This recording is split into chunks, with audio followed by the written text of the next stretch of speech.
Hey, hey, what's up, Molina? See what time It's it a is, little man? late. It's a little late. It's been Just a a little minute bit. though. We had to get up on here. Had to get up on here. Hey, let's bring in the chat. Let's see if people can hear us and see us okay. All There's a 13 lot of to you. talk about, man. Yeah, 15. It's Oh, it's growing. There's a lot to talk about. So, guys, let us know if you can hear us okay, if you can see us okay. I'm actually about what 2 hours up the road from you, Mike. a little more, maybe like three and a half. Three and a half. 3.5? Okay, Yeah, yeah. So I'm in Houston tonight, and Mike is in his normal hometown of Corpus Christi. And man, I'm excited to talk to you about some of this stuff. I've been so busy, and I was catching bits and pieces of all the events going on. But I know you were watching every minute of it, so I wanted to talk to you about it. well, we haven't had lack of pool, that's for sure. Because everywhere you look, one stream after another, Dazen, Pool Action TV, online on YouTube for a little event out in Vegas. I mean, you name it, there's been pool everywhere. So Hey, it's been don't fun. let don't let Emily hear you call it Dazen. It's the zone. We've heard her say that a number of times now. Okay, the Well, zone. she also says the Derby. So I That's mean, I'm true. not, you know what I mean. So we kind of have to take it with a grain of salt. There we go. There we go. Well, hey, look, we have a special guest tonight, and normally we would bring in this guest just to talk about the tournament they participated in. But this guy's such a good commentator. I'd like to hear his thoughts on a lot of things we're going to talk about tonight. So let's bring in Oscar Dominguez. What's up, Oscar? What's up, guys? Hey, man, congratulations on a big win at the Swanee. Oh, thank you, thank you. What is that? Your second time winning that thing? Yeah, I've gotten second 3 times, Oh, A and I've won it bridesmaid, huh? twice. Yeah, nice. bridesmaid. I So, lost to well, So Tiger Lion, Mitch there ain't no Ellerman, shame in losing to Alex, though. and no Brian Parks. I'm sorry. So there ain't no shame in losing to Alex. Yeah, I What? guess Explain to me the format because I only watch bits and pieces of it. What are you doing? Big table nine ball? it's big table 9 ball, alternate the break. Um, the TV table's tight. The table at grips snug. That Four that four first hundred one. eighth inch. Yeah, I play. It's playing really tight right now because the cloth has been worn in pretty well. So like I started missing a couple balls early. Like when I first got on the TV table, I'm like, whoa, Is it that was the one biting. When you you cleaned up playing old Money Banks Archer? I was going to say, I yeah commentated a match from that table with a couple ball bangers up there. yeah that's right. It's been exactly Yeah. 1 year anniversary. I just looked at my Facebook memories. Really? Oh, Hmm. Wow. well, may Time not be an flies. anniversary you want Today, to celebrate, buddy. Is it really Yeah. today? How, it's really today. how I can't poetic make is this that? up. Oscar, that was a weird match. Just the way that match played out. It was like you never really caught a gear, it didn't seem, until the very end. Looked I like, was tired, man. I didn't yeah. play. I wasn't playing much. And uh, you ever go into a match knowing that you're supposed to win, and you just like start donking off games? Mike doesn't know That's about that, but I have. I've gone in yeah. matches thinking I'm supposed to win. So yeah, I started doing that, and I just felt like I was a favorite, and I just Well, you uh were a favorite. I mean, you were there were because it was a weird format, like races and then best overall sets, if I remember right, something like that, yeah, wasn't it? best 2 out of 3 for race Yeah, 25, best 2 out of 3 yeah, and I mean, for some betting lines were given them. I think it was 5 games or something yeah, 5 games. ish. I covered the first set, but I didn't cover the second. Yeah, you dogged it. You dogged it there for sure. But no, Yeah, Let I did. listen. It's a good win, and you know what I like about it? It's good. It makes sense. You're in California. Vegas is right there. Home away from home, right? You got friends. You got Yeah, family there. You got a history there, and I'm sure the payday compared to going and traveling, like to let's say down here in Texas, made a lot more sense to go with the field out there in Las Vegas. yeah, and also flights were terrible from going from Sacramento to Austin. Like I would have to leave really early on Friday, and I had to get so much done Friday before I left. And flights from Sacramento to Vegas is like 45 minutes. It's a joke. Oh, so Wow. you actually looked into going to Texas. Yeah, You were, I was going to Texas. I wanted to play the big event. I wanted to go test myself with the best. Your dad was But there. He played my pretty dad was sporty. there, but I know I had plans to go up there, but then the flights were just absolutely garbage. And I brought Adrian with me. I decided, hey, you know what? I'll bring Adrian instead to the Swanee, get him some good seasoning. I won't throw him into the Lions Den quite yet. And you're talking about the strong junior player, Adrian Mm-hmm. Prasad. Is that his? Yeah. Yeah. He's from. Is So he from Sacramento, Oscar? yeah, Yeah. Good player. I met him out in Vegas with his parents. Really nice kid. yeah. Yeah. Very nice. I met him actually with Oscar one evening with his parents. Went out to go to Vilmos's ice cream shop out there.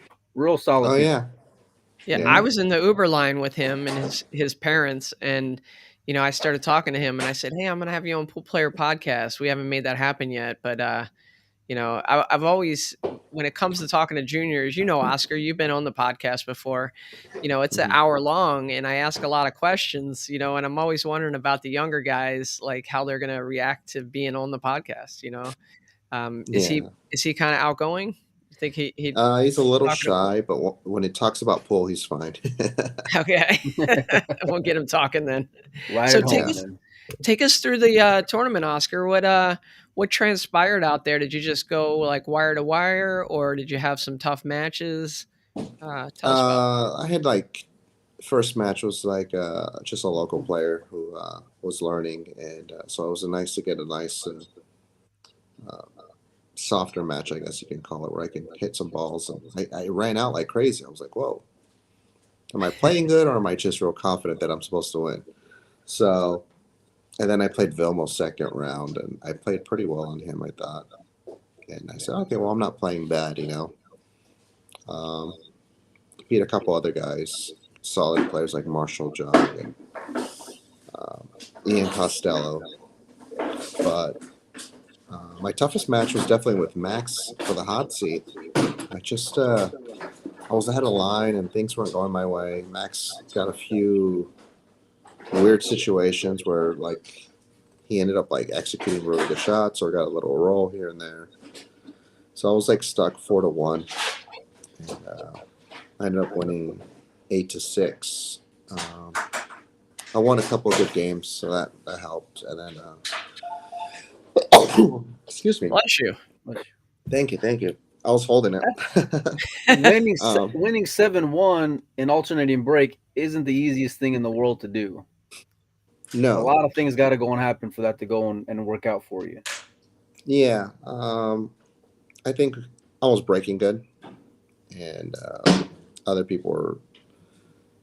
I don't think they have any idea how to rack in terms of like making sure that the balls You're are using a frozen. triangle. Yeah. Oh no, the I like magic that. rack. Okay. It was magic, and I think they were just slugging themselves, or they didn't really put any care into racking well. So that helped me out, and yeah, I ended up getting the cheddar and got half myself in the Calcutta, so I paid some bills. There you Wow, go. you finally got half yourself in the Calcutta. I'm shocked. Yeah, I showed some heart Shocked. today. I'm Yeah. surprised. That's breaking news right there. You don't hear that very often.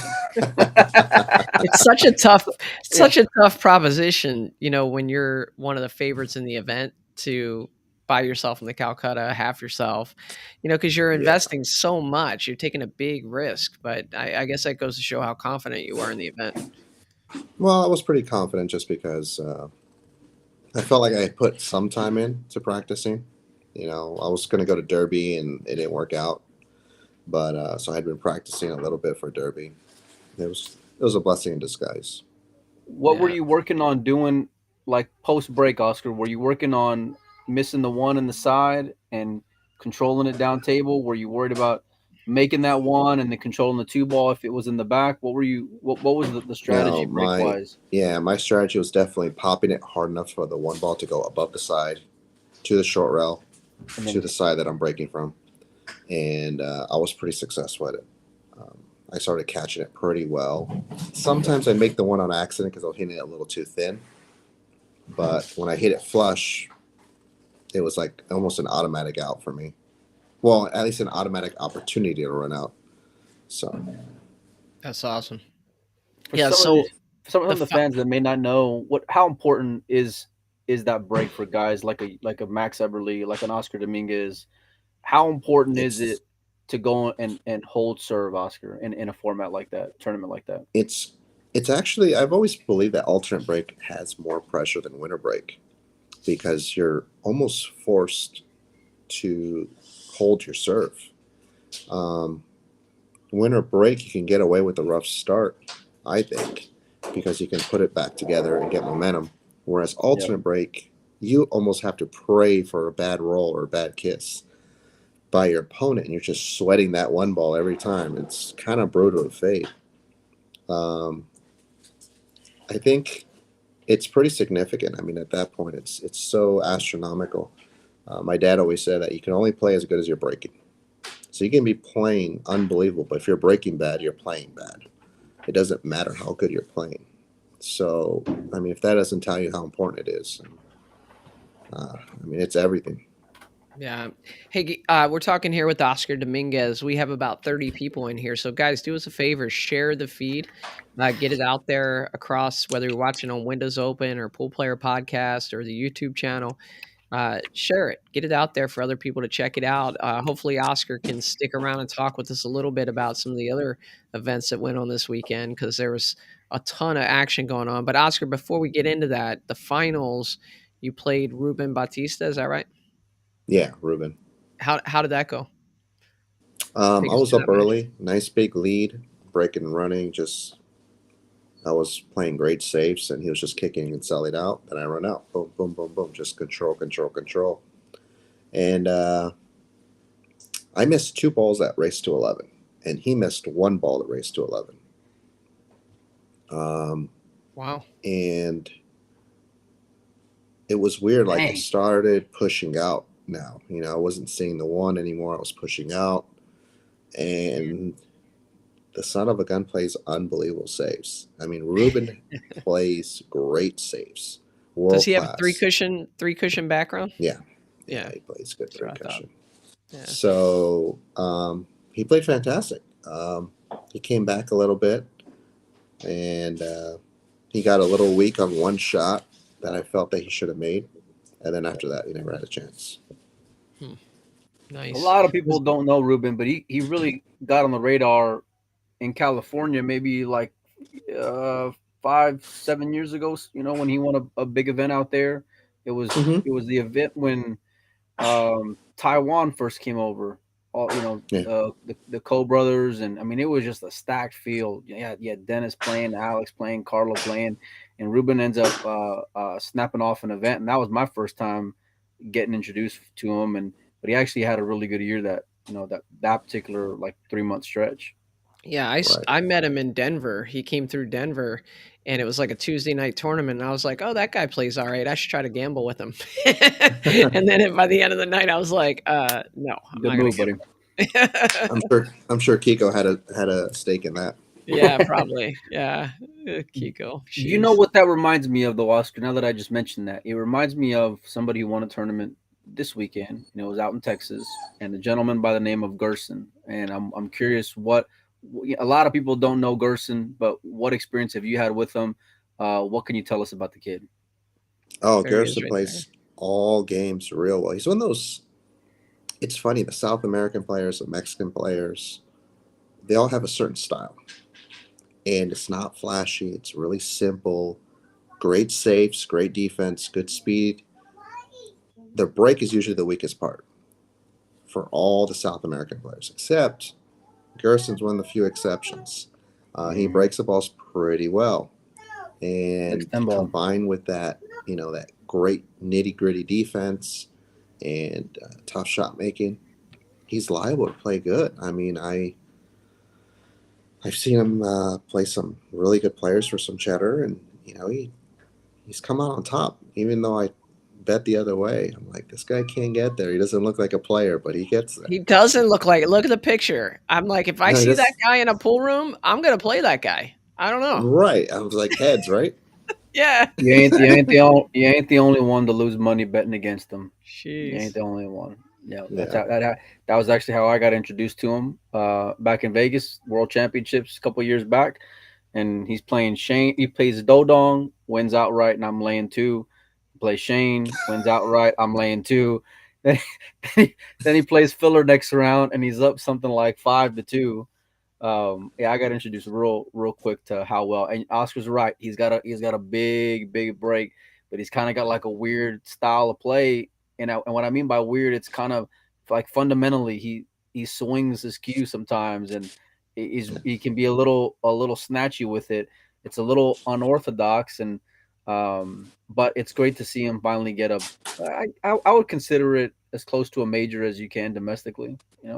Yeah, for sure. Maybe in I that agree. maybe in that second tier. I know a lot Yeah. of guys were out there in the UK, a lot of the big boys. But I mean, it was a hell of a win with world class players, Moore, Pagulayan, Levan, Carlo. You would have thought that, and Levan and Carlo were the two picks of the litters. So you would have thought they would be pretty good. But Oscar, how big of a difference is it rack and 10 ball with the triangle like they were doing out in Texas versus with the template? Oh, night and day. Night and day. The wood rack caters towards the good safety players, the grinders. Like it's I can't even imagine. Like obviously Fedor and Alex will go to that example. Yeah. Alex was torturing Fedor 3 sessions in a row with the wood rack. And when I heard they went to the template rack, I'm like, no chance. No chance. Alex Yeah. has zero chance.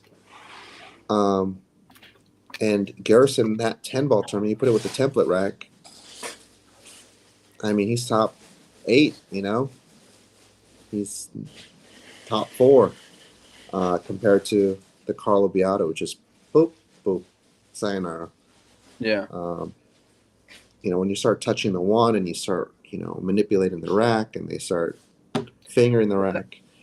That's one thing that they really did that they make it a point you can't do at the Open, and they don't quite say it like that, but in so many words, you're not allowed to go and mess with a one ball using a triangle at all once the balls are there. Like you can rub the back and you can work the rack, and you saw a lot of guys try to get the balls as best as you can, but they're not going and gapping that second row of balls like we see a lot of the guys do with the triangle rack. And you're right, because it really does make for like the post break layouts are completely different with the triangle rack. Like everything is much more predictable when you have the template. Yeah, and then also when you're so good at racking the balls like a Carlo Beato or Tyler, and there's a lot of guys who rack the balls really well, and it's almost better than a magic rack. I think it's better than a magic rack. Being pretty humble, huh? You mentioned just a lot of guys with the and you're failing to mention, yours truly. I mean, it's a skill. I mean, it's crazy. You make a point there too, because there's a way to take a lot of the randomness out of it, right?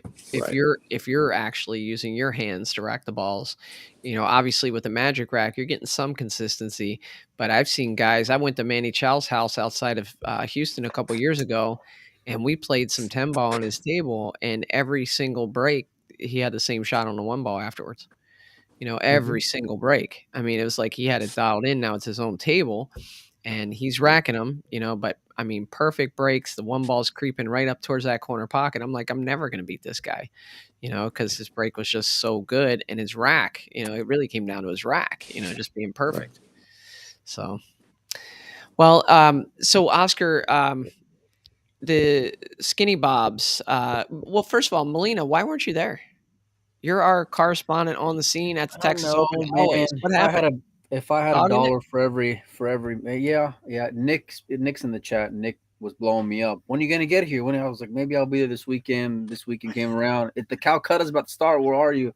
I got so many messages about not being there. It's my first time in like 5 or 6 Hey, years that I haven't been at the tell Open. Oscar the story from the last Calcutta at the Texas Open with Nick. Oh, Nick's told that story a million times, but me I and love him that story. are going halves on players, right? And I go take a leak, and I told Nick, I forgot who the player was, but I said just go and handle it, right? And I come back from the restroom, and I hear Ray Hansen and his whole spiel, right? I'm about to sell him, and the price, and I'm looking over at Nick like, what the hell is this guy doing? And Ray's like going once, going twice, and me, having the excellent auction experience that I have, right? I like to send messages when I'm bidding on players, right? So I'm not gonna go and bid the minimum. I'm gonna fire a couple hundred or 100, or I'm not just gonna go up $50 or $20, right? Like some of these other nitty MFers, right? So I fire another 100 at it, right? And I'm looking around the room like, who had him, right? That was my move. And Nick looks up at me. The hell are you doing? It was Nick who had him, and Nick's my partner. So so, Yeah, so Nick I end says up, you had him for 350 and then you yeah, fired 450 at him. man. I was sending a message, son. What nobody gonna go and get it. We wasn't that's how crazy we were gonna be out there. They didn't know what we were gonna do. Oh, We put man. the whole room on notice. Uh, You didn't know what the hell was gonna go and happen out there. So oh, that's and that's how funny. me and Nick ended up being. That may have been our last time being partners on Calcutta, but we ended up winning pretty decent change. So it was all right. So there was a question in there earlier, Oscar. Mhm. Since you mentioned Derby earlier, you weren't able to make it out to Derby. Someone was Yep. asking, your I guess ambitions for Moscone this year. Is that something that you're going to shoot for? It's no, Nah, no desire. I no. mean, I'm not gonna jump through hoops for someone else. That's it. I'm done with that stuff. I got two businesses I got to focus on, two kids. I'm cool. I'm gonna spend 40,000 to win 20. No, no thanks. Now, if I happen to do good in a tournament that I play in and I get the call, well, of course I'm gonna go practice and do everything I gotta do. I love pool. I'm never gonna turn it off. End of story. I'm never gonna completely quit. But for me to do these hoops, and I mean, everyone's like, I remember I had someone come up to me and tell me, "Hey, you're playing pretty good. I didn't know you were playing that good still." I'm like, where the fuck have you been for the past 15 years? I mean, I've been the That's how top you three, feel. 4 Americans for the past 15 years. I can do What's stuff. so surprising? And I'm like, you guys are. I'm like, I've got no respect for the past 20 years, 15 years, and whatever. You're like the They can Rodney keep their Dangerfield Moscone. of pool. I get It's no Yeah, I mean, they respect. can keep their Moscone Cup. To be honest with you, I mean, it's whatever. Oscar Uh, knows me and I've had countless conversations on this topic, and you know, as I'm a fan of Oscars, I almost say I grew up watching Oscar because me and him are about the same age, but you know, being you being Mexican, and Oscar was kind of like the one bright light that our people had. So I watched a lot of him over the years and his Moscone Cup matches, and when I think when he had a chance this past year to go and make it, I was pushing and rooting and campaigning as best that I could to go and get him on. But at the same time, listen, we all grow up, and I get it. It's got to go and make sense from a bottom line kind of standpoint. And Right. yeah. you've done enough chasing and running around and paying your dues, so to speak. So do your thing, and the Yeah. people know whenever you get out there and play. And you'll be playing in Vegas, though. No, you'll be playing the World Champ. I know Yeah, it's yeah. not I mean, nine ball, but you'll be I'm playing the playing World the World Championship. Championships, and I'm on the wait list for the Expo, or the Las Vegas Open. Um, I mean, I still don't see any Americans coming and knocking on my door besides Shane and Bergman. They're the only ones who asked me to play. There's still an offer out there. I'm still playing people for 5 or 10 if they want to Saw play. that you just put something out a couple weeks ago about that. Yeah, Just I mean, yeah. it's been like that for years, and never had anybody take me up on it. Yeah. So, Hey, I mean, what does that Mark tell you? Mark White's in the chat here, and he wants me to ask you about the recent announcement of supporting. I guess it's Savannah Easton. Is that right? Hmm. Yeah, Yeah. Tell us Savannah, about that. Sophia, Three juniors. and Adrian Prasad. Yeah. So, like, what was with that decision? Why are you stepping out and sponsoring the youth? Um, well, here's the thing. Oh man, I'm gonna get in trouble. I'll shut up.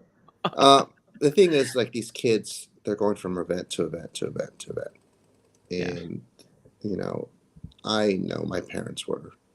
They took me to junior nationals when I was a kid, and I saw how hard it was for them financially. So, with the billiard supply, I figure, why not help out a little bit? It's not much, but I promise you, it's more than a lot of companies are doing for people that make a significant more amount than I do, you know. And Yeah. but Desiree and I were just like, we had the juniors come over for that 10,000 added event that we had in our pool room Yeah. in scholarships. And it wasn't cash.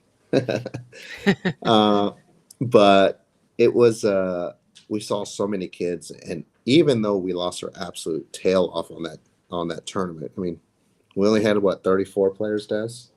Something like that. 36 players for 10,000 added. And I went into it knowing that the kids aren't going to be drinking at the bar. Obviously, they're not gonna make up my added money. So we knew it was going to be a dud, but we had more fun running that event than any event we've ever had. I That's mean, you awesome. just saw these kids who just love pool. I mean, they were like, midnight, it's last call, we're closing in 30 minutes, and they're playing until the last second, and That's awesome.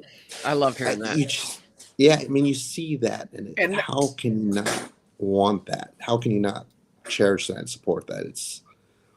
It's a no-brainer for us, and they're the future. Yeah. My Um, kids, Oscar, my kids play soccer, and they have this mhm. new indoor facility, and my 6-year-old will stay there all night if I let him. Yeah. It's like the typical gym rat, it's just something he loves playing soccer.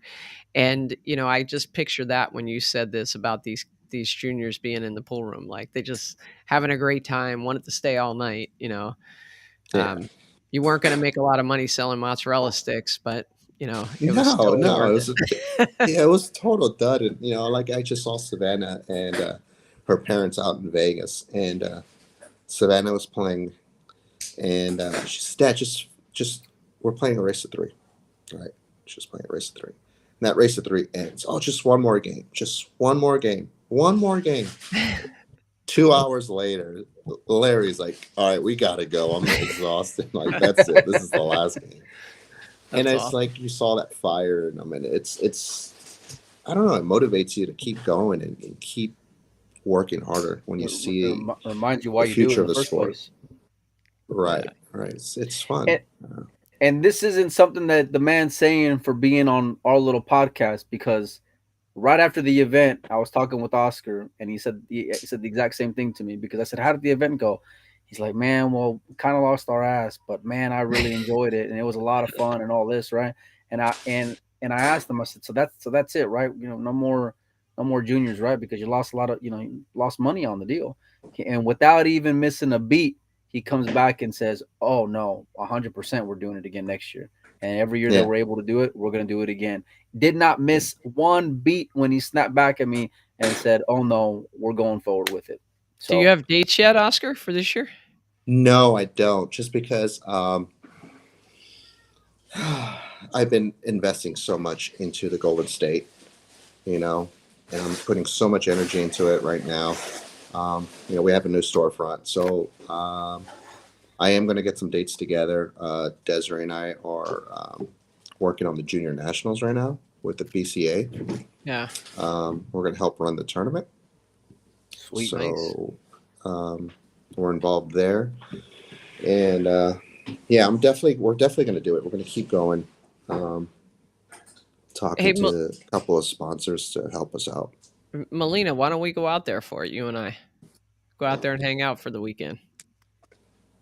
Twist my arm, Lock it up. twist my We're arm, coming, whatever. Yeah, Oscar. yeah, We I'm can Let's do in. some go. Mexican commentary food. for you. We can, hang out with the kids and have a good time. So just let us know It's the a lot of dates. fun. You guys would love it. That'd be cool. That'd be cool. Well, hey, guys, thanks for tuning in. We're talking with Oscar Dominguez. We're talking all things pool, congratulating him on his big win at the Swanee. Second time he's taken that down. I think he's got like 3 second place finishes out there. But Oscar, I'd like to get your take on, I don't know if you have much time to watch it, but Premier League pool. Albin Ocean wins Premier League pool. Defends his title from last year, which last year I think it was called Champions League pool. Um, Hmm.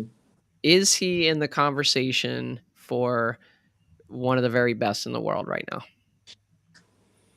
I'd say so. I mean, he's just solid in everything he does. Um, I truthfully think the only thing that holds him back from like going to Like the super top is his mental game. I think he gets really frustrated when things don't go his way. Um, I mean, most players are like that. Very select few players face adversity incredibly well. Um, Albin can be a little temperamental, and he starts slapping his cue around and stuff like that. But when he's on, he's he's sick. He's a sick puppy. Um, if he's not everyone's top five, then you're smoking something. What's your take, Molina? You watched a lot of it, I know. I mean, the dude basically defended his title against an even tougher field than what it was last year, and it's very condensed, right? So you don't have the um what's the word, like the cupcakes to go and warm up with. Like, let's say Oscar might have, like in the beginning of a tournament, right, to kind of get your engines revved up and Yeah. work through the ups and downs or the ebbs and flows of it and the misses. It's like you're doing it and there's the world champion in Kachi. You're doing it and there's Yap or there's Filler or there's Jason or Shane. Those are the guys you're having to go and try to catch a gear with, and who you're basically playing a long race with to have seating.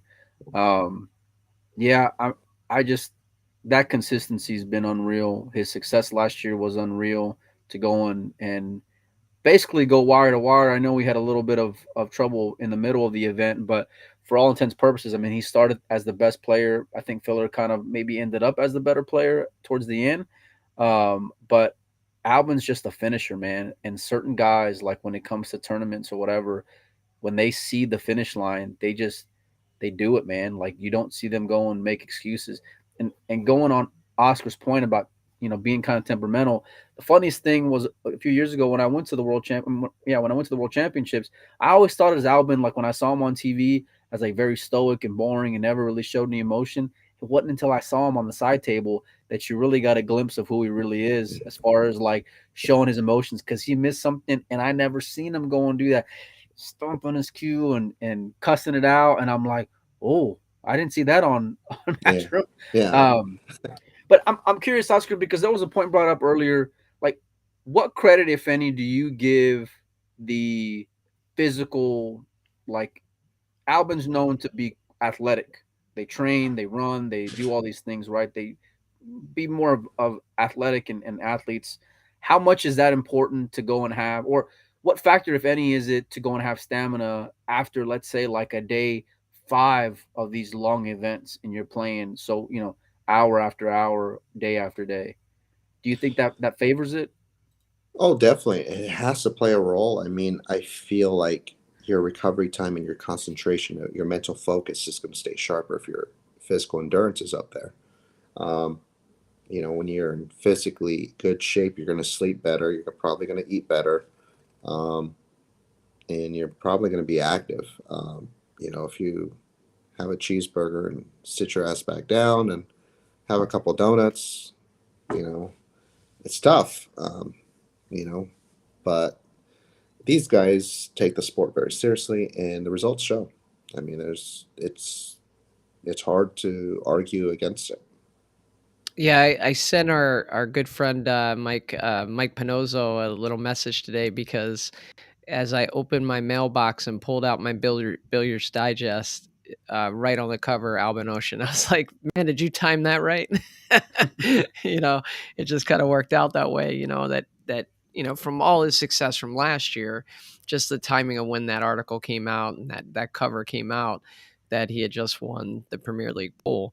But my impression, just from watching what I could of the event, throughout. There were a couple storylines, I think. The first was just the grind, right? That event is just a grind, right? You're up there on one of two tables, you're playing against the best players out there, and you're playing every single day, multiple matches. I mean, Albin's got to be one of the best players at that type of format there is. He's done it 2 years in a row, and it's just incredibly impressive to me. He had every reason to dog that off, lose to a number of players along the way, but he just hung in there, And we saw last year during the event that was the time where we really saw his emotions come out. Right? I remember what you saw at the World Championships, Mike. A lot of people saw for the first time last year in Champions League pool, Yeah. and this year, I think he did a better job of keeping his emotions in check. But you're a human being, and we've all played the game. And when you're out there and you're playing the game and things go wrong, it's the hardest thing in the world to keep your emotions in check. Yeah. I get hot. Like, I mean, and Yeah, I play terrible. So I don't yeah, have much of when it comes to expectation, right?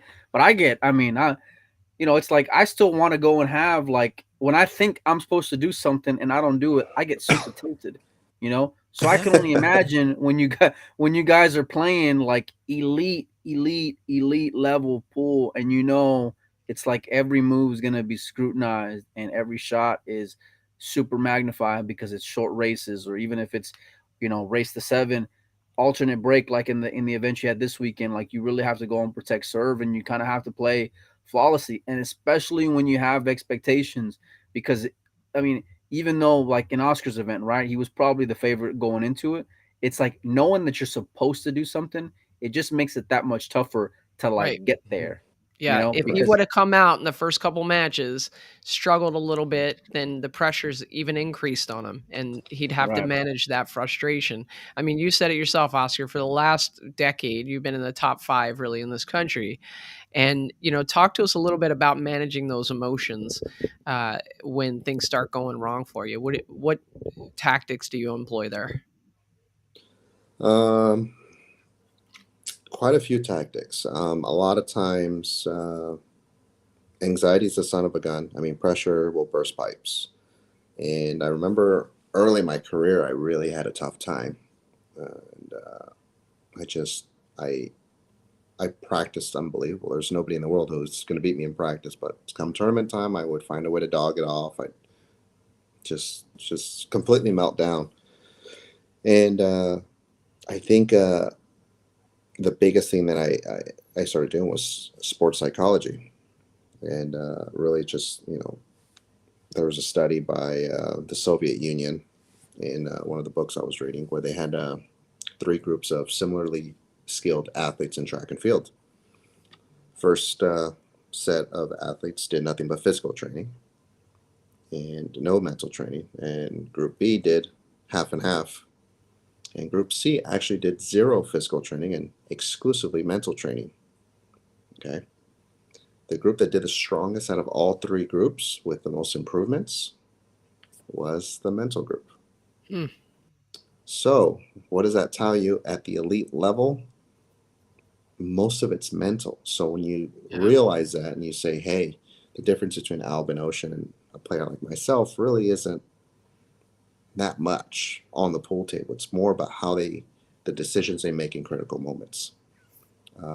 They win that one game that I would dog it off, or they win that one game that like an Amar Kang or a 715, 720 Fargo would make. They don't make those mistakes. They punish you and they multiply on it. Yeah. I kind of think that probably the best thing I did to maintain that is I stopped caring about results. When I stopped caring about results, my results got better. So I didn't care if I won or lost. I let go of all ego. I let go of all expectations to win. I completely disassociated myself from the results. So And you when I can be a did little that, free. I felt so free. I'm just going into the tournament completely relaxed. I'm playing a $10,000 set. It's like I'm sitting at home on my sofa. That's hard to do though, man, because you're It's human. hard. Your palms get sweaty. Your heart starts Mhm. racing. The chicken wing can kind of tighten up on you a little bit when it gets crunch time, or it gets 7-7, and you're on the 8 ball going to 9. It's tough. But when you hit that zone, there's no better feeling like in terms of sheer calm and concentration when you're just like going through the motions and it just feels nice. It's hard to be beat. It's really hard to lose when you're doing that. And you're able to come back in certain situations when you're not. So if you guys ever want to really work on your mental game, The Mental Edge is a great one by Dr. Kenneth Baum. Um, Inner Game of Tennis, Finding the Sports Zone. There's a lot of books out there. I highly recommend you guys take a look at it for you aspiring pool players. Um, Joe, you work on better your hope I mental don't game. find that You book, know, Joey. I'll tell you what, I'm coming. we need to clip Mike, we need to clip that little segment out, and we need to share the hell out of that because that was Yeah. gold, Oscar. Thank you for that. I mean, Yeah, that could help so many people. You know how many people spend hours and hours in the pool room every week, and they're like, yeah. "Why am I not Doesn't getting matter. better? Why am I not getting better?" Yeah, because they still have those same demons up here, and they don't know how to use their mind appropriately in a match. Um, so yeah, that's huge. I love it. Yeah, I love it. Yeah, like you said, there's a lot of books out there, and I don't think there's one book that's the right book, but it's just taking that approach and saying, you know what, I'm going to work on my mental game. I'm going to learn a little more about this and how to manage my emotions. So back to the Premier League. The other thing that I think was a huge story was Sky Woodward. I mean, he got on a roll. He was like a locomotive. He was winning everything. Made it to the final, what, six, Mike? I think he made it to the Yeah, final. he got to the final six, and I think just came up short on the end. And I think he just ended up in a hole where he just couldn't get out of, numbers wise. And so at the end, he didn't really have much of a chance. But he's one of the few guys that you can just see it where like certain players just kind of get intimidated by other players. Like certain guys just have the it factor, like a Jason or a Shane or a Josh, or Albin for that matter. When the moment's there, they just take it. They thrive on it. And Sky is one of those guys where it don't look like he gives two shits about it. He just going out there and he's just playing nine ball, and the pressure doesn't seem to kind of bother him. It seems like as the pressure gets bigger, he performs better. If that makes any kind of sense, um, it's it's pretty remarkable. And he had some inspiring pool. Like I know at the end of it, when he was pretty much out, he had a match with Josh, and Josh got a bit of a role late, and I don't, again, didn't have any meaning, but Sky goes for the jump shot and he just drills it, and it wasn't a hanger by any means. Like he had to jump and back cut the ball, and it was, and not only that, but I would have been on tilt just getting the roll that Josh did, being on the wrong side of it, right? And he just processes that so well. It never looks Yeah, phased. He'll come to the table off a bad roll. Never looks if phased. if he's down 6-1 or he's up 6-1, he seems to have the same demeanor, like just Yeah. yeah. carefree. I Yeah. agree. Sky is Yeah. one of the unique. He's one of the unique styles of play that he can. He's never really out of it. He can shoot his way out of trouble so easily. And so he's always a threat because he shoots so straight. Um, and he breaks great. He does everything very well. I was really happy to see him do well out there. Yeah, I think, if you look at kind of his situation now, having a child and probably not getting to play as much as he used to get to play, this is kind of the perfect event for him, right? There was a ton of time, and you probably see it yourself, Oscar. If you're in an event where, you might not play your best the first or second match because you're not hitting balls as much as you used to. But if you can Hmm. get down in the fourth, fifth, sixth match, and now you're starting to catch a gear, it's almost like you've got your practice back in and you're ready to roll, right? Right. I mean, Yeah. you saw my. I mean, you were watching Mike when I had I've my been tournament thinking over at about it my pool. for the last 8 minutes. I've been thinking about the match with Filler because it got. I mean, that just puts me on tilt, man. At thinking about it, Oscar was up something like, I forgot what it Eight to was, like five. five. Yeah, no, but you were up bigger like earlier on. Like you had like a 4 game lead. I Oh, think it was like like 5-1 or 4-0. something. Yeah, five Yeah, to one. like something big. And then it was just, and Desiree's texting me, right? How's he doing? How's this? And then, and I'm sweating it. I'm here in my office, and there's a few times like I love watching sports. Love watching all sports. I don't care what it is. But there's a few things that like I'm really a fan of, and I was really, really rooting for my man to come through. He missed an 8 ball. Oh my god! I about threw my damn computer across the room. He gets out. He. I mean, it was like 2 or 3 spots, and Josh is one of those guys where it's like you cannot go and give him anything because he's a killer. And I mean, no pun intended, but he'll go and he'll capitalize and he'll punish you and he'll make your ass sit down in that chair for a long period of time, and he'll make you remember the mistake you made because it's not just one. And winter break, he's gonna go and hit you with threes. You know, um, Yeah, God, I just can you tell I'm emotional about it? Yeah, I mean, it was sick because you know what the sickest part is? When they did the draw, and we texted in our group, Mike, they did the draw, and I said, I run so bad in draws. It's the sickest thing in the world. I swear to God, he said that. I He said that. swear. And I already know what's happening. I already know what's going to happen. I know everyone's going to be watching the Moscone Cup, Moscone Cup. I know this is like a $30,000 nine-ball match. I know it is.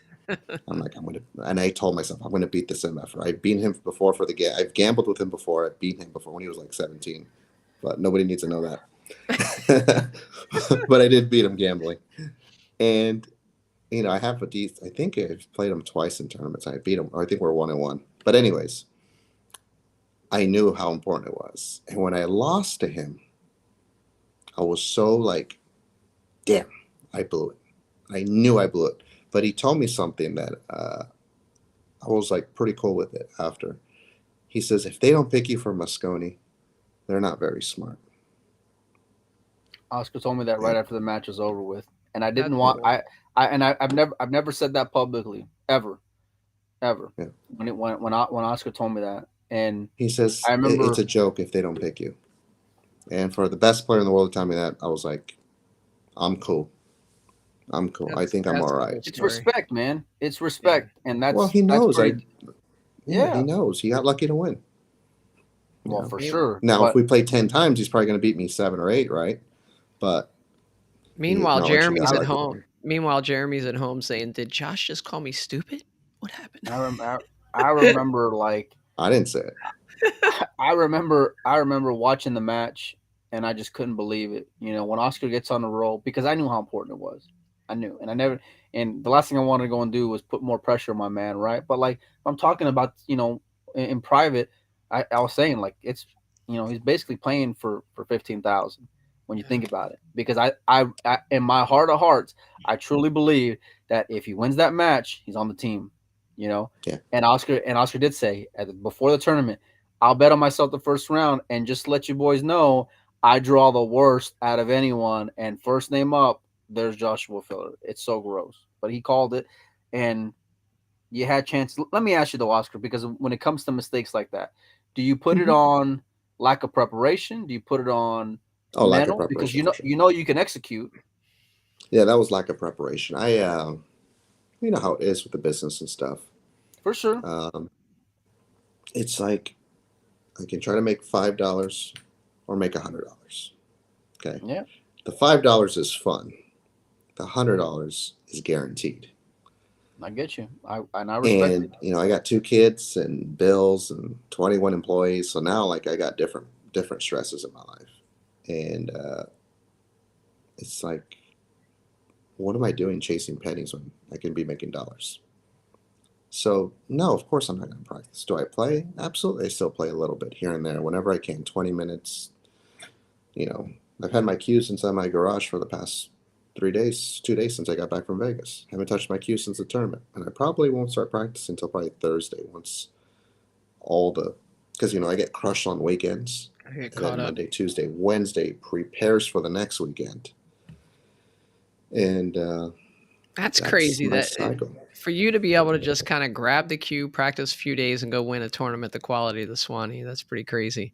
But Yeah. I want to ask you, when you heard Mike describing what he was experiencing watching you play filler and knowing that there's probably 500 or so fans, maybe more, watching that match the same way, like pulling for you and watching every ball and every shot. Does that ever cross your mind? You ever think about that type of support that you have behind the stream that's saying, "Come on, Oscar, don't dog it." I mean, I know the Yeah, show's I called mean, dogging it, but like I said, I've disassociated myself from results or what anyone thinks of me. I really stopped giving a damn. I mean, it still hurts. Christian Tal, this guy. oh boy. Chris. I can always depend on Chris to come out with some one-liners. Anyways, I I do think about it that I'm taking a step back, and I'm so grateful for everybody who's a big fan of my dad and myself and stuff. But I just I'm trying to play still and be active and be relevant in the pool world in terms of as a player. It's still important to me. It's still part of my identity. I think it's not such an important part anymore. I feel like being a dad and a good husband's more important. Um, but it was tough letting go for a while. Like that transition period from business owner to pool player, and like I Yeah. should be going to this event, going to that event, gamble with this guy, and I'm like, wait a minute, I got the business to run and help at home and kids and stuff. It was I, you know, it was a hard act, and I feel like I'm doing better in focusing on my priorities. I'm friends with Oscar, right? So like I got a lot of, and I'm a dad. Joey's a dad, and we all know, right, how important providing is and being a good partner, and how things like that just can't be taken for granted, right? Um, and I remember it was in Vegas, and he's like, "Do you think I should go to the international?" And I said, "Yes, mother MF, go take your ass to the international. Yes, 100%." And I think Oscar went to go do something, and Desiree's there, and me and her are talking, and she's like, "You think you should go to the international?" And I said, "Yes, you need to be at the international for sure, 100%." But then that's me as like the fan, right? And then we're friends, and then he tells me, "No, it just doesn't make sense right now. I got a lot going on back at home, the business. I got to go and keep an eye on it." And I'm like, "You're right, and you should, and Yeah. 1,000%. That's where you need to be at. That's where your focus should be at, and because that's important, and that provides, and that pays the bills, and it's security. And I get it, and you know, we're behind you no matter what, buddy." And I was damn proud of you that set, and I still am now. But it still puts me on tilt because I can literally remember the 8 ball, and I can remember the out of line position. I think it was like on a 6 to the 7 ball when everything was laying out so beautifully. How do I end up But straight on that ball though? oh my god, it's so gross, It's dude. so So sick. it was so sick. Okay, so That let was a me ask you, sleepover. take off. So let's say, because if you're not gonna, I mean, even if you are competing, if you're not competing, USA got, I guess they got a moral victory last year, but they were up against it, and they've been up against it. Let's say the last 2 years, right? And I know even if we were to ask Jeremy, he says no, you only go and chalk it up one way, wins and losses, and that's it. And Team USA didn't perform as the Europeans are getting stronger, and that's what we're seeing. We're seeing dominations from Federer at the Derby. We're seeing Jason and his queuing and all of his successes that he's had over the last, let's say, 60 days. Josh isn't going anywhere, and of course, Albin's just picking up right where he started from last year. So as we see all these guys that aren't getting any older, it seems like they're just getting better uh, every day. What do the Americans need to do to kind of shake things up to maintain relevancy and competitiveness realistically? Pray. Hit the record button, Joey. Right. Get ready. Right. I mean, Pray. I mean, Johan. One word, Johan. I don't agree with a lot of things Johan did. I don't agree with his approach on certain things, but he made players accountable for themselves. End of story. He had Skylar playing the greatest pull of his career. He had Billy playing at the top of his career. He helped turn Tyler from a weak to medium shortstop into a strong player. He helped me improve, I say 10 to 15%. Wow. Shane never gave a damn about anybody. I'm gonna go practice. He didn't care. And he implemented proper training for us. He created a structure, a program. He had a lot of good things for us. He turned it into a sport for us, and it was a different approach. I mean, right now we're drawing dead. What, we go play a couple bar table tournaments, we grind out a couple sets, then what? That's it. So when you're constantly doing a specific sports program like the Europeans are doing, whether they have Johan or whether they have that Gunnar guy, the German coach, or the Austrian coach that brings back, that goes with Jasmine and Albin everywhere. They have coaches, they have programs. Numbers don't lie. Accountability. Accountability. I mean, it's a joke. I mean, we're over here playing tournaments spread across the country. We're just playing one ball, one pocket tournaments because we're on the grind. You know, we're trying to make money whatever we can, and these guys are just playing 9 ball with the 9 on the spot and just being machines about it.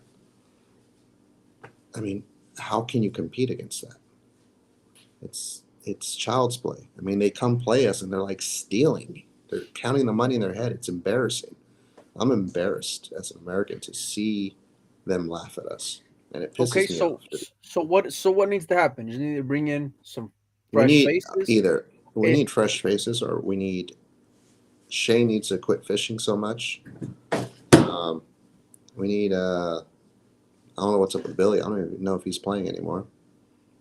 I haven't heard of him in a while. Sky needs to practice, which it's sketchy sometimes. But when he's practicing, he's probably the second most dangerous American. Bergman, how do you not have Bergman on the team? It's sick to me. I mean, how do you have the guy who plays the best in America it after looks the like he's break? going to be traveling less than you are this year. Is what it looks like. I think Bergman's very focused at home. He doesn't like going out of his comfort level. That's his only downfall. Sometimes I want to slap him across the face and like, get your butt out there. You know what I mean? But if he doesn't want to go, what are you gonna do? Tyler, he's dedicated. He's the only American out there that's actually doing things right, in my opinion. And Tyler doesn't have the same skill set as, say, Bergman. He's not as talented, but he gets there with his work ethic. Right. And I don't know. I just think if in a couple of years, Tyler's probably going to be one of the few Americans that's going to be out there like at a higher level. And after that, maybe Shane if he's hungry enough. And Sky But if something's he got to doesn't have. change. Who's next coming up? Like a Shane Wolfert type of player? Have you He seen needs him a little play bit more much? seasoning. Yeah, he needs a little more seasoning. He's going to get there, but he needs a little bit more time. But the good thing about Shane is that he's got the gamble and the heart to go out and travel the events. He's going to learn fast. I give him another 2 years before he's really, really, really dangerous. I mean, who else is on the team right now? Reinhold, Chris. Yeah. Again, more seasoning. He needs to get out of his comfort level. He's too complacent, I think. And I actually just had a heart-to-heart with him. I said, what are you doing here? Get the hell out of here. Go to the Philippines for 2 weeks. Go to China for 3 weeks. I'll set you up with all my friends out there. You'll get taken care of. You'll gamble $50 or $100 a set till your arms fall off. You'll come back 10% better. I mean, I'm trying to help these guys because they're not my competition anymore. I don't need to. I'm not worried about not sharing my secrets or my techniques or whatever. I don't know. It's frustrating. I don't know. It gets frustrating watching us get our asses kicked year in year out, and I'm sitting at home, on my phone or watching Coco Melon on the big screen and watching the. I'm like, God, come on, dude! Like, let's go. But Hey, whatever. Nick De Leon just hit the chat. Said he'll take some help, bro. Send him to China. Yeah, Nick's one of those absolutely. guys who's got the desire. Yeah, he was I mean, it's blowing available. me up the last like 2 weeks. Mike, I want to get in the World Championships. How can I get in the World Championships? I said, Nick, don't worry about it. Just don't worry about it. Just do your thing. But I need to plan out. I need to plan this out, plan that out. Am I going to go to Vegas for their U.S. Open? Am I going to go to the World Championship during that time? I said, Nick, I'll find out. And I finally, pulled a little bit of strings and found out. And everything's allocated. So certain amount of wild cards, certain amount for federations and all that fun stuff. And told him no, but he was like, it's not about this or that. It's like, I just want to go. I just want to go compete. I just want to go play. I just want to get better. If I lose, I lose, but I'm going to go and give it my all. And he's giving it an honest effort. And there's guys like a Wolford. There's a few other guys that I think are on the radar that are on the cusp, but something's got to go and change. There's got to be a shakeup because you can't just drag out the same 5 guys and expect to go and have different results than what we've had. No chance against 5 machines. I mean, it's sick. And they got like 4 reserves that are machines too. They could make 4 teams. Let's just be realistic. They could absolutely. Oh yeah, and their favorites. Yeah. With Yeah. Horrible. But I think like it's gonna be crunch time in the next couple of years because I think there's already rumblings of a potential Reyes Cup and bringing in an Asian team to go and compete with them. And if the Americans don't start not just shaking things up, but going and make strides to make it more competitive, then I think things are going to go and change. And I don't know that firsthand or heard anything directly. I'm just saying what my gut tells me. I don't know, So, Mike. There's so much more than just the teams, right? There's the fans. I can't see like a Philippines team versus a Europe team having you like don't the think those same fan. Filipinos would show up to go and cheer on Not, their but countrymen? different. Like there's this, you know, maybe it's a colonization thing. The U.S. and Again. Europe. It's when it's in England. There's just I don't see it happening. But I don't I know. mean, I think in some sick way the Europeans just love torturing us, and they just love making the Americans look bad.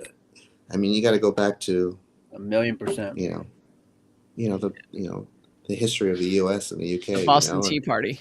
It Boston Tea Party, exactly how we won our independence. You They know, just want to stick it to the Americans, and I it's think they're enjoying kicking our asses right now. yeah, I agree. But It's you know how funny. it is. Race to five though, Oscar, with decent players. I mean, like, yes, they're stealing. Yes, they're the dead favorites. But a couple of little goofy things going to happen, and some rolls one way and dry breaks the other way. And if you think you're stealing and you're going in there just already counting the 30,000, you know, things can go and get a little squirrely quick. Yeah, but the thing is, it gets squirrely quick if the Americans come prepared and can execute on the opportunities. If we're going to shit ourselves and dog it right back, what good are those opportunities? Yeah. I'll get tons of rolls. I mean, I play APA John and he slaps at the one, he goes 4 rails and hooks me. Yeah, well, he might get lucky and get ball in hand, but he ain't going to run out. You do that over the course of history. We're dogging it. And I think we should be playing on 5.5 inch pockets, big pockets, bar table. Let's turn this into a bar table.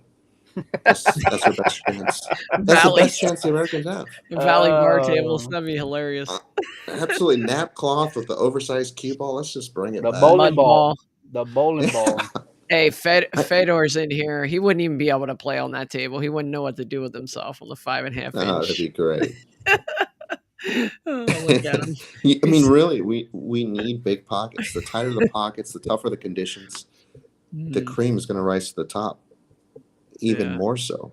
So if they want to make it competitive on the Moscone Cup, with the talent we have right now, with what we're doing as an American, myself included, I'm not excluding myself. I'm not putting in the work because even when I did, I never got selected. We're getting our ass kicked. It's embarrassing.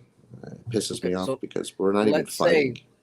let's say that at some point down the road, in the next couple of years, they're bringing in an Asian team, Hmm. Filipinos, Chinese players, Taiwanese players, whatever it is. How much more even is it? Do you think? A lot more. I would bet on the Asian players. I would too. I would too. The Asian players have a work ethic that's not normal um, because they're. I'll give you a quick story. I was in China and I'm gambling there, and I was there for 30 days and I gambled for 29 days. Sick story, true story. I played from 4 p.m. usually is when the action started, 4 p.m. to 2 a.m. every day. That was my gambling sessions. And there was this one guy that would show up when the doors open at noon and he'd leave at 2 a.m. every single day. Every single day I was there, he was there practicing from the moment they opened to the moment they closed. Never stopped. He would eat rice and the noodles and the soup, like, and then he'd sit and go practice. Those guys are machines. It's hard to compete against that when these people dedicate their entire lives to the sport.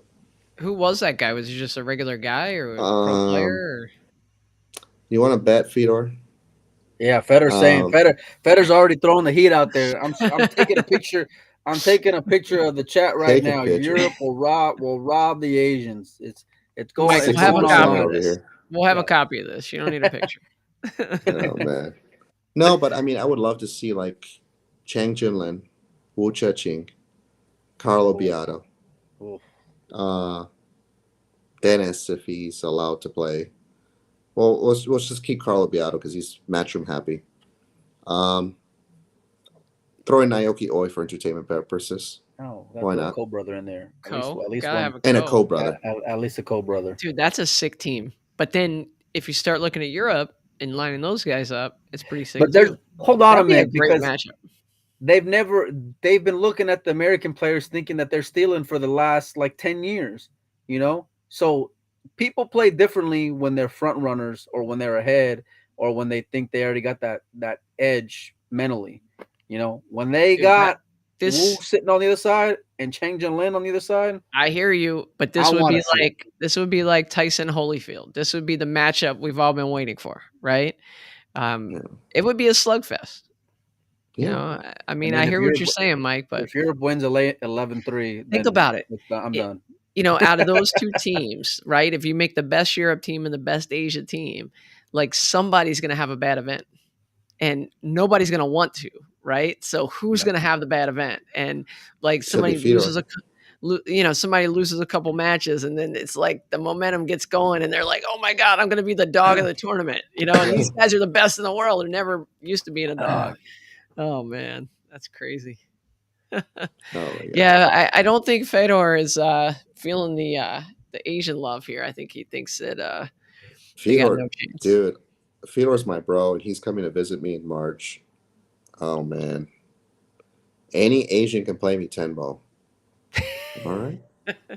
He may have to because he's running out of action. You know, Line it up. yeah. Yeah. There's not many I people have that are great going to stories with Fedor, but I'll knock his action another Federer. day. He's coming to your place, Oscar. What are you guys doing? Any exhibitions? Oh, we were just gonna hang out. Oh, okay. Yeah. Okay. Take him to some sushi and some good food, and he gets treated pretty well out here. So will you guys when you guys come visit. Awesome. Well, I can't wait. Well, guys, we've been an hour and 8 minutes, and this has been awesome. Oscar, I don't think many people know how these things come together, but I think we messaged you like 10 minutes before we came on. And so It was thank you so Joey's much. idea. Joey said, what guests are we going to go and have on?" And I said, "No one. It's going to be us, I guess." He's like, "Why don't you see if Oscar's free? It's only like 9 something over there." And I was like, "I'm not going Yeah. to bother the guy at 9 o'clock at night and give him like 5 minutes notice. What are you talking about?" I And said he Yeah. just won a big event. yeah, He won the Swanee, and Mike's like, that's no. nothing. I said he was stealing. That's what I said. He was stealing. Yeah. That's funny. Yeah, but thank you guys for tuning in. Oscar, thanks again for coming on. There were some great nuggets in there. I hope people go back and listen to this thing. For sure. Guys, I just want to remind you, we're going to put this out in audio version also. Molina started a audio podcast, and you can catch each of these shows in audio only. So if you're driving, let's say you pop in and you check out 5 minutes of the Facebook feed, and then you're like, oh, I got a long drive tomorrow. You can go to Apple Podcasts, Google Podcasts, Spotify. Yep. It's available on any of those platforms. So right after this one, probably in the morning, I'll upload this one. But there's 17 other episodes that you can check out on there. So make sure you check that out. Also, Mike, did you want to talk about anything one PKT related real quick? No, but we will.